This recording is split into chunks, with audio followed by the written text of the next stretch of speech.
Hi, it's been a long time since I've made a video, isn't it? So what spurred me on to make a video this time?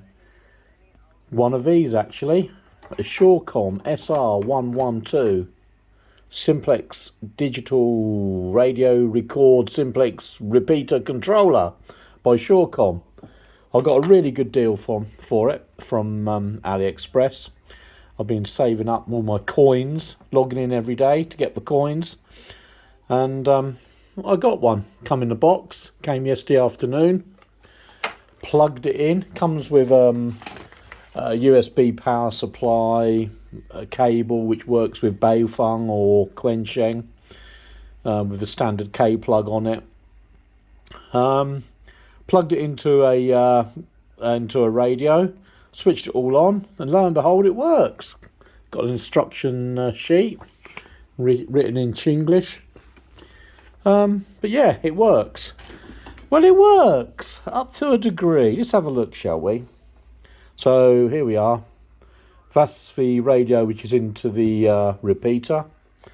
Here's one I'm going to transmit on. We've got another one up there which is monitoring the frequency anyway. But let's just give it a go. It does work. So let's bring the mild facet. G7EWL, Golf 7 Echo, Whiskey Lima test.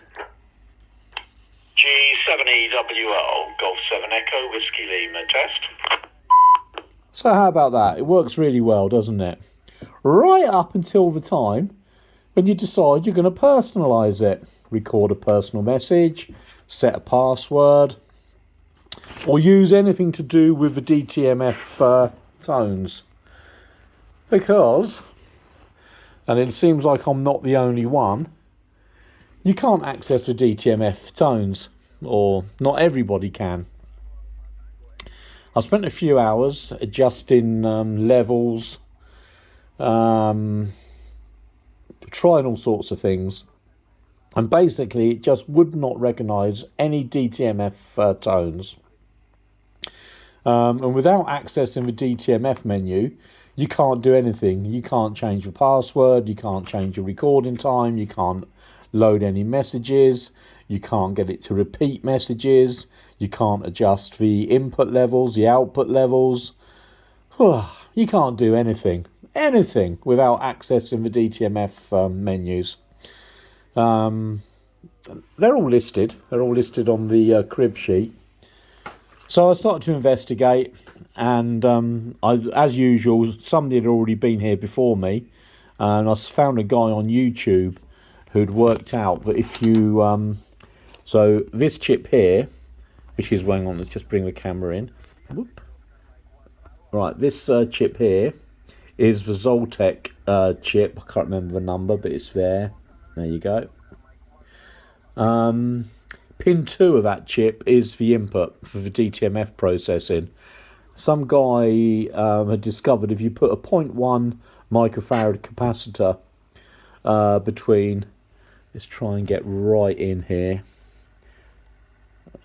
between those two resistors. Let's have a look. Hang on. Great.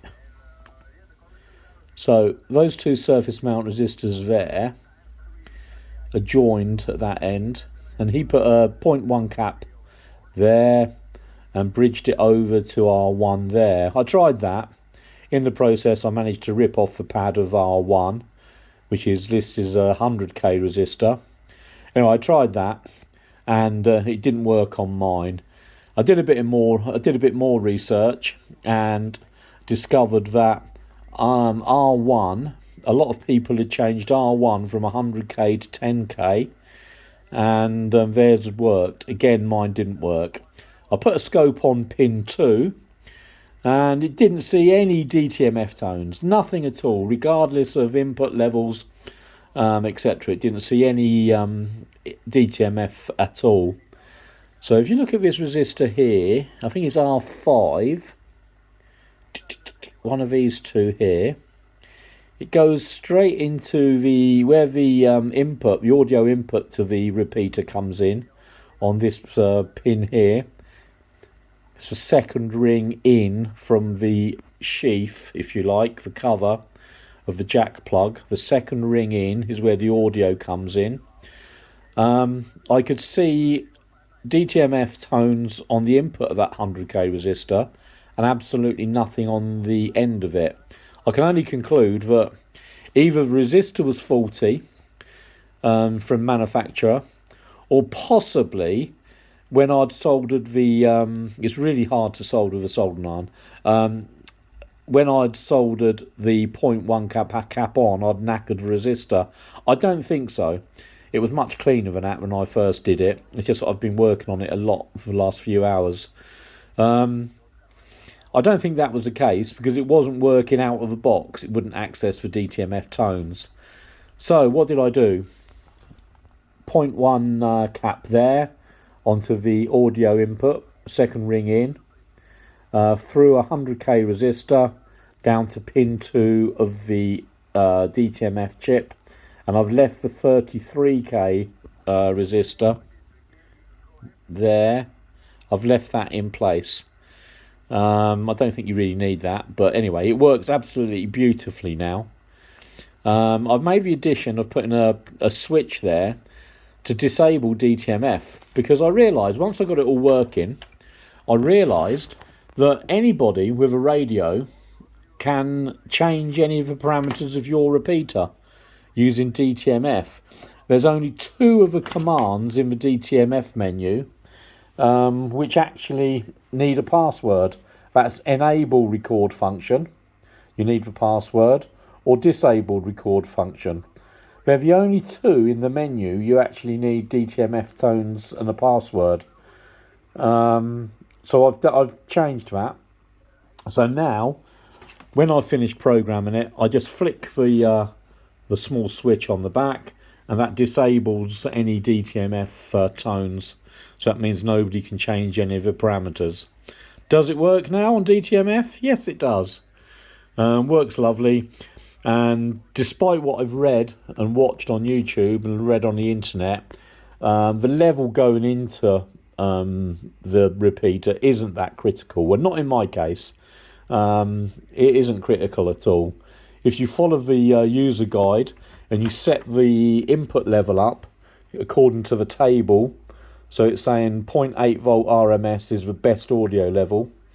So when you're talking in the mic, you just want the red and the blue to be flashing or operating while you're talking.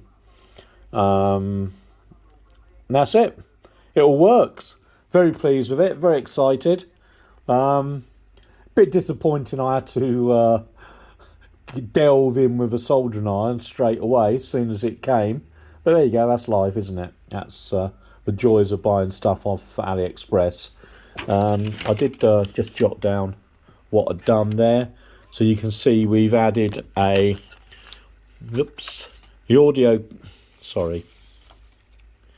audio comes in, goes through a 0.1 capacitor.